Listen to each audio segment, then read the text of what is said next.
Hey everyone, this is a Patreon requested episode. If you are a top subscriber, top patron over on Patreon, patreon.com/thecinemasnob, you get to request a midnight screenings episode and who you want to be in it. So one of them that we got is this 2002 movie written and directed by Bob Gale, starring James Marsden, Gary Oldman. A bunch of people are in this movie, honestly, and it's called Interstate 60 Episodes from the Road, I believe is the full title of it, which is a movie that I honestly have never heard of before. Me either. And apparently for a reason. I don't know which one of you people requested this movie and requested that I watch it, but fuck you. Like, don't get me wrong, I appreciate your money, but not that fucking much. I don't know where to start. When I got this requested, and even when I saw the gist of it, I was kind of like, not really sure why this one was requested, but it was, so alright, why not? Some of the requests so far have been a little off the wall, but for the most part... I like Wild Tales. Yeah, for the most, like the ones you've done with Sarah, I've sat there and watched the movies with you guys. They weren't bad. They were... No, yeah. People seem to like be more interested in having us talk about movies that they love for a reason or another. When it was early in this movie, before the opening credits, and Gary Oldman shows up, looking like a cross between Howdy Doody and Pee Wee Herman, smoking out of a pipe that's a monkey. And we've been told he's half leprechaun. Yeah, and CGI green smoke comes out of it, like Gary Oldman is guesting on Are You Afraid of the Dark? Goosebumps. When that happened, which then led into a scene where Michael J. Fox is hit by a truck after dropping more F-bombs than he's ever dropped in his career. I was like, for better or worse, I don't know where this movie's going. I understand why this was requested now. Yeah. No, yeah. What? Mid-90s filmmaking was still very much alive and well in 2002. God, yeah, it was very much... It was written like a mid-90s movie, too. Like, where someone's trying to be philosophical about shit they don't know what the fuck they're talking about. Dude, this movie felt like Bob Gale is the only person who was ever inspired to write after watching Destiny Turns on the Radio. Fuck. Forgot about that movie. This movie... Wow. It takes me back. Doesn't it, though? Yeah. This film, it reminded me in a lot of ways of watching Winter's Tale, but not as interesting because there's no horse in this.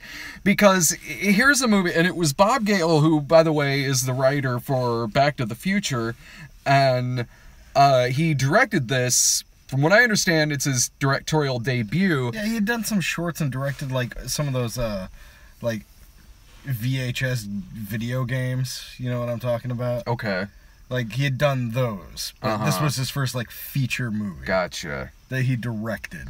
Yeah, it reminded me of, like, because, like, okay, Winter's Tale is a first-time movie from a director who's more known as a screenwriter, in that case, Akiva Goldsman, and there is a lot of this movie that does feel like Akiva Goldsman with that, where he's kind of calling in a lot of favors, because there are so many people in this movie. Yeah, but Winter's Tale, as bad as that movie is, it's at more least enjoyable. has a visual, like, it's enjoyable because it's fucking off the wall bonkers. But also too, it's a bad movie, but it's not a badly made movie. Not really, Does that make sense? Oh, good lord, yeah. This was a badly made movie. Watching this, I was like, even if I was enjoying myself here, which I was not, I was like, even though this has a lot of stars in it, Kurt Russell, Chris Cooper, James Marsden, Michael J. Fox, Christopher Lloyd, Amy Smart, man, a lot of people are in this. Even with that, I was like, just aesthetically, I was like, I can see why this went direct to video. It looks... I want to say it looks like a TV pilot for, like, TNT or the Sci-Fi Channel. Yeah. But also not as competently made as those. Dude, this felt like we were binge watching like a Sci-Fi Channel show from like the late 90s, early 2000s. But in all honesty, like, I've watched some of those Sci-Fi Channel shows from that era. Yeah. And liked them. Mm-hmm. Like Sliders and Eureka and Warehouse 13. They're not brilliant television, but they're enjoyable to a degree. And I've binge watched some of those. Yeah. Those shows at least have, like, they're better than this. Like, this seems like a proof of concept for a show like that. Yeah. Only it was way too long, had way too much going on. This movie felt interminably long. Yeah. This felt... It felt like it was 5 hours. This was rough to get through. Just from entertainment value alone, this was rough to get through. Yeah. And this is a week where I watched Sex and the City 2, and earlier today binge watched the final season of Roseanne. This was really hard to get through because it was just so uninteresting.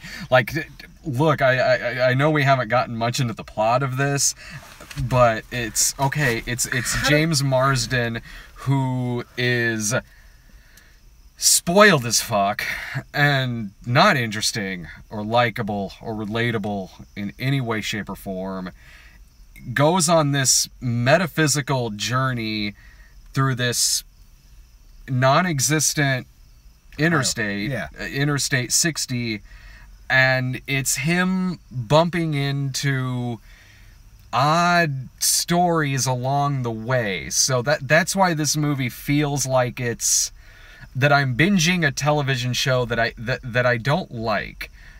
But if it was a television show, I would be like, okay, like, maybe an episode would be fine to have on in the background, like the Chris Cooper segment where he hates lies and it has cancer and constantly goes around with dynamite strapped to him so he can threaten to blow himself up when he's surrounded by people who are lying. And that could be that itself, in and of itself, the concept of each of those little stories he goes to isn't a bad concept. No, it's not. But in the context of a 2-hour movie, they don't get drawn out. They don't get explained. It just feels weirder and weirder and dumber and dumber. Now, if you were to give a half hour to each of those concepts and make it a serial television show, it still probably wouldn't be great. But done right, it could be interesting. Chris Cooper was the most interesting part of this movie. I thought so, anyway. I thought that... Because it was him? Because it was him. Like, the concept of when he gets the part with the judge. The judge, that could have been an interesting where it became half-hour episode, yeah. Where it became a less gross version of Nothing But Trouble. Yeah, exactly. You know? Or the episode where he's at that the Museum of Art fraud. Yeah. That could be an interesting story. But for 5 to 6 minutes, bookended, each of these segments is 10 minutes long, and it's bookended with driving and just god-awful, pointless voiceover narration. That felt like such an afterthought, man. Yeah, no, they're like, oh, our bullshit dialogue isn't getting the point across, let's talk about it too. And it's like, no, stop, stop. That was up there for me with like that bad narration from Blade Runner. Like, it felt like such an afterthought. And a huge problem with this is, okay, it was less a lot of the stories with it, but it's one of those movies where every character has the same voice, meaning they're all written by the same person. Yes, you know what I mean? Like, it doesn't feel like it's any kind of conversation or that it's a person saying this. It feels like a script. It feels like a movie script. It feels like movie dialogue. And they talk really fast, really quote-unquote philosophical, as if you're overhearing someone at a Starbucks just cracked out on espresso talking about the universe. They all talk the same.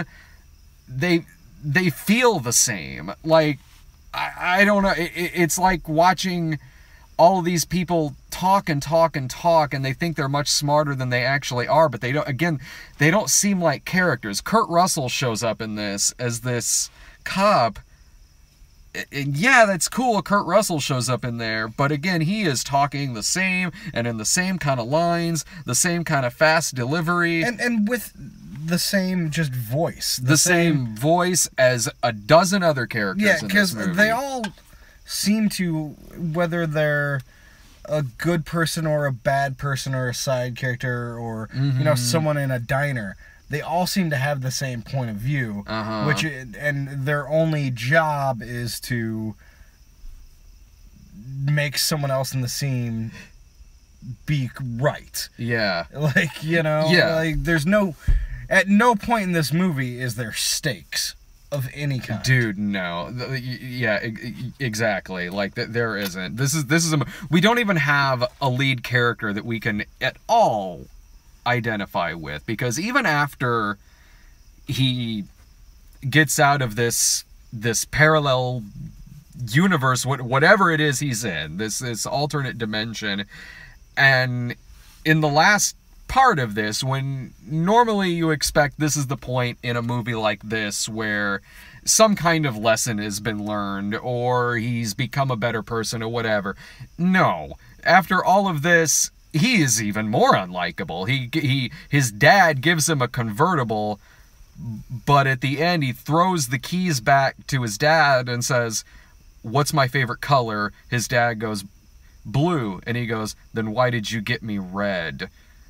I'm like, oh, suck my dick, dude. Yeah, the idea behind that is, like, his dad was buying him a present that his dad would have liked more than him.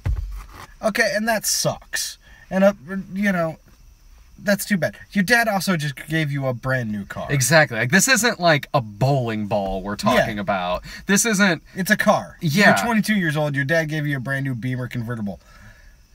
Okay, so maybe it's not your favorite color, and maybe it's something that your dad wanted for himself more than you want for yourself. It's still a free fucking car. And it sounded like his only problem with it was the color. Like, less... Well, and that was the fault of the writing. It didn't feel like it was so much he has a problem with the fact he got a car, which even if he does have a problem with that, again, suck my dick, dude. But it felt like the problem was just that it was the wrong color that he wanted. Like, I'm like, man, I couldn't stand this. Like, I really couldn't. It was tough. It was tough to get through. And I'm so glad you thought the same thing too, because if I was just sitting there watching this by myself, I would think like, I would think like, maybe this just isn't working for me. Maybe just this isn't my kind of movie. And I would like, not that I would think you would like this movie, but I would have thought like, maybe Dave would enjoy this better than me. I can see the potential in something like this. Mm-hmm. In another medium and done differently. Mm-hmm. I can see potential in the concept behind it. But no, every bit here. of the execution, except for some of the acting, mm-hmm. which no one's great in it, but you can tell some people are actually trying, Like, just, like, oh, fuck, this is bad, but we're gonna give it, like, because none of James Marsden's delivery is great, but every once in a while, in the background, he starts making a face. And it was a little scene. bit, just a little bit of gold in that, where he's just, like, having fun being in the background. Mm-hmm. So I could see good things in it, but overall, the execution of everything in this movie is pretty awful. Oh, you didn't like the execution of Amy Jo Johnson showing up and saying, "I'm looking for the best fuck of my life." Like, what even was that part? I have no idea, man. I think it was an excuse to throw in a joke about Gary Oldman's character not having a dick. That happens.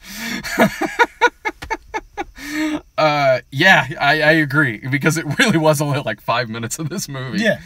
I liked you sitting there going, "You were a Power Ranger."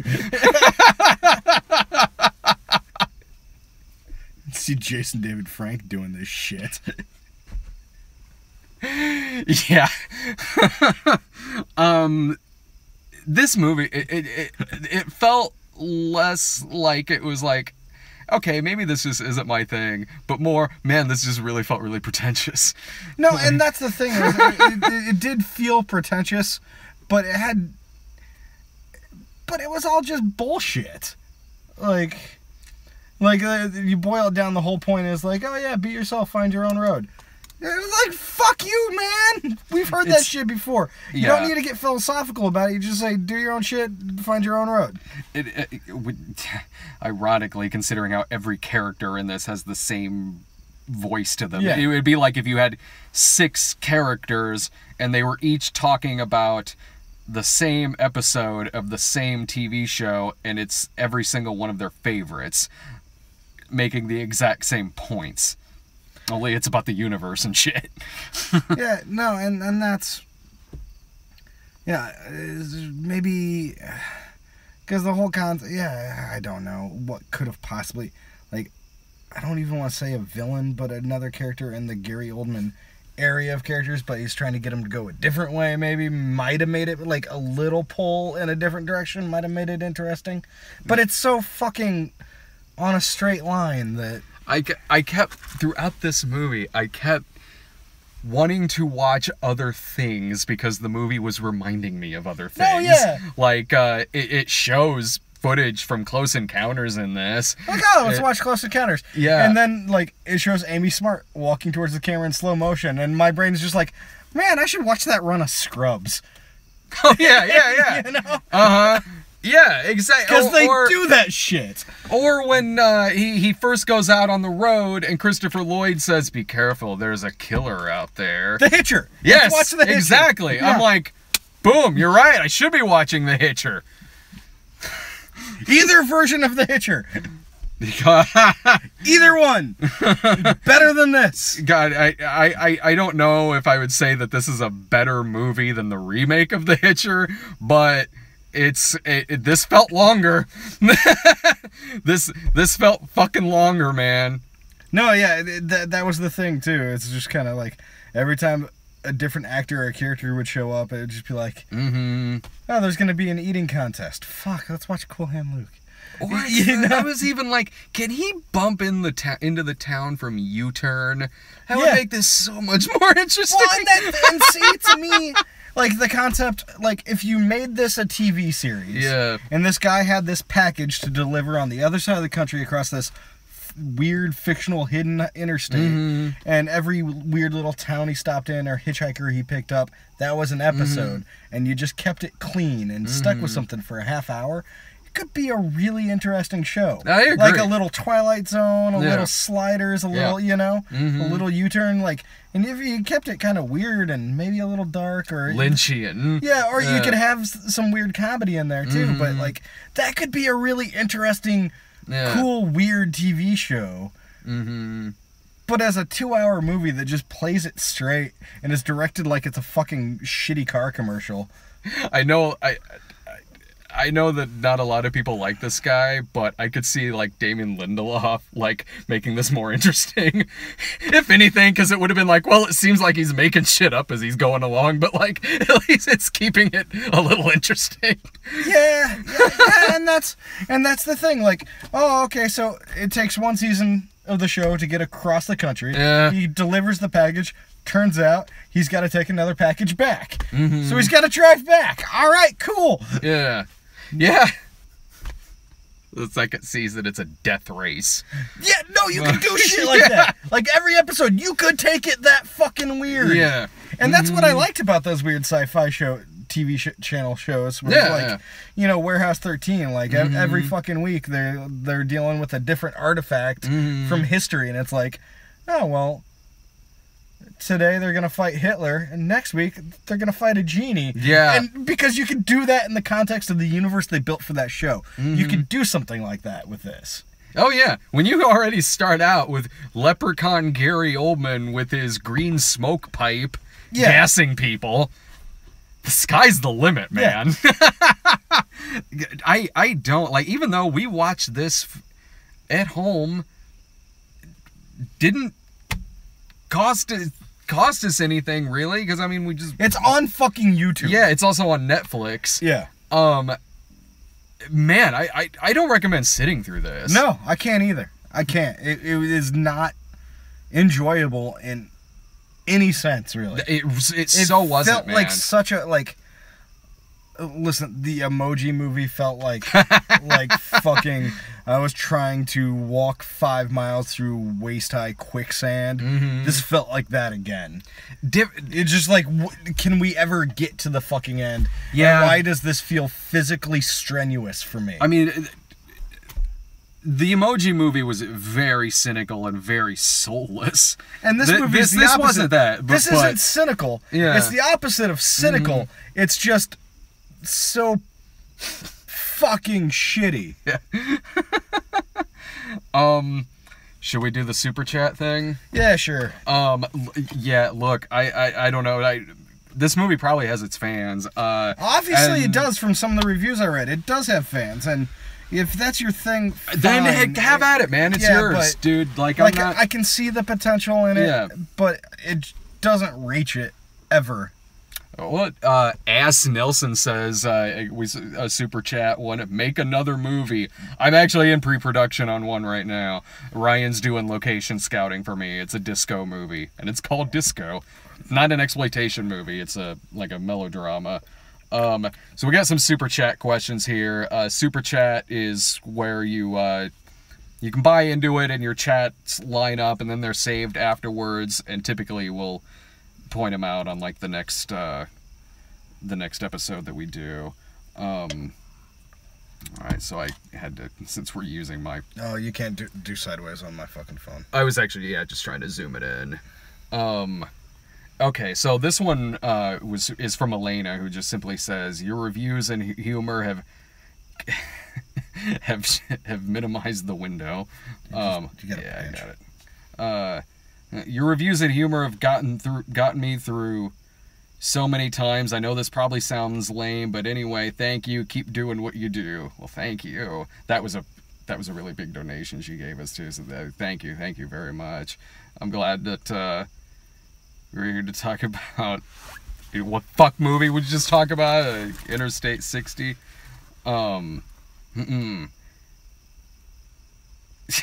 One guy, actually there are really no questions in here. It's just simply a few of them that are pretty funny. Gregory says, Emoji Movie, the Wreck-It Ralph of people who need money. One guy goes, I'm drinking a Four Loko and unwinding from a bad day of selling drugs. At least this pharmacy is a lot better than that fucking Emoji Movie. And anyway, the other person just goes, go Brad and pals. That's super chat. Here's $5. Go Brad and pals. And I sell drugs. Any other final thoughts about this, really? Just... Oh, fuck no. Right, man? Yeah, stay home and watch Destiny Turns on the radio. Didn't think I'd say that. Just like, yeah, part of me does kind of want to watch some, like, mid to late 90s movies that I actually enjoyed. But not this shit. Yeah, no, when they were doing, like, the bet in the restaurant, we made the same joke. We were like, oh, I know what this bet's going to be. They're going to try to light the lighter 10 times in a row, and boom, end credits. I love that fucking movie, man. 4 Rooms. I love 4 Rooms. That movie gets shit on a lot, but I dig it. No, 4 Rooms is great. Parts of it are better than other parts. Certainly. But 2 out of the 4 parts are amazing, and all the in-between parts are great. And Tim Roth Like, I've always thought Tim Roth is a great actor, but that movie shows that he is a fantastic comedic actor. Oh God, yeah, man. And that shot alone of when Antonio Banderas comes home from that party just carrying his drunk wife in his arms, comes into the room and that place is just fucking on fire. Did they misbehave? So just on a text, it wasn't Ass Nelson, it was Asa Nelson. What? Oh, sorry. Apparently, the first one that I read, where it was the super chat in there. Apparently, the one about make another movie. Did we say Ass Nelson? I thought that's what it said. Apparently, it was saying, really I apologize. Nope, your name is now Ass Nelson. Ass Nelson. It seemed like I didn't think anything of it. It seemed like a chat name. Sorry for bringing up your horrible childhood memories. It's really small on here. Like I thought it said ass. I apologize. My mistake. All right. This Thursday is the Dark Tower and Kidnap is finally coming out after years. Midnight screenings. Nuki loves. No. Nuki loves. No, I donate a whole lot of money through Patreon, and I'll consider it. Consider watching Nuki Loves? I don't know what it is, but sure. Oh, it doesn't exist. The guy was just combining Nuki and Oogie Loves. Well, make it, donate a lot of money, and then we'll consider it. New movie, Brad and Dave make a porno. I did direct a porn back when I lived in California. It's not that interesting of a story. Later.